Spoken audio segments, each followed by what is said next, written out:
উপস্থিত হতে পারেননি।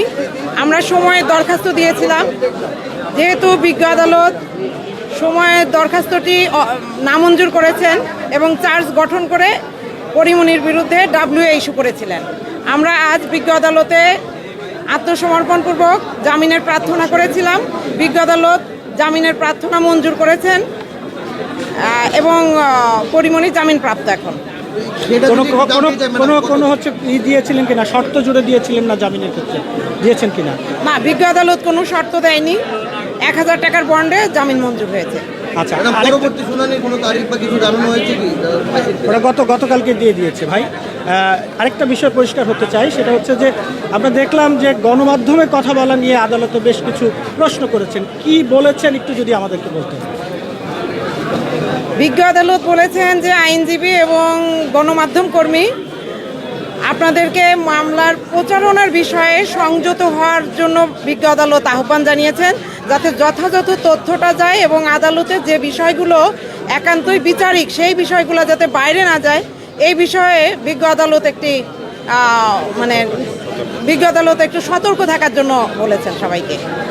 আপনি তো পরিমণির আইনজীবী, পরিমণি একটি মামলা করেছে ব্যবসায়ী নাসির উদ্দিনের বিরুদ্ধে হত্যা চেষ্টা, সেখানে আরেকটি একই ঘটনায় সেই বোট ক্লাবের তার বিরুদ্ধে আরেকটি মামলা চার্জ গঠন হয়ে গেল। দুটো ঘটনা যদি একই হয়, দুটি ঘটনায় একই সাথে সঠিক হয় কিভাবে? এর আইনি ব্যাখ্যাটা আসলে কি? মূলত পরিমণির সাথে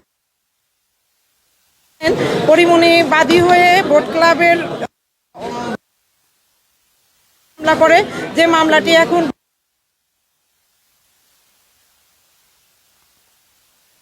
একই বিষয় নিয়ে 1 বছর পর আজকের যে বাদী, যে মামলার বাদী, সে 1 বছর পরে এই মামলাটি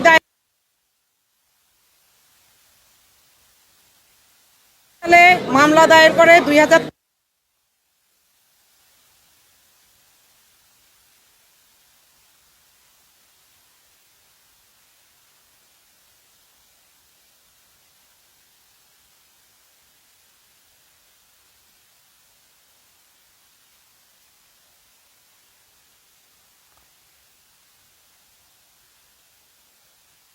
দিয়েছিলাম।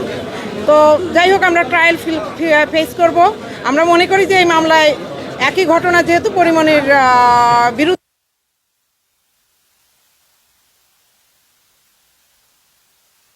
আপনারা প্রথমে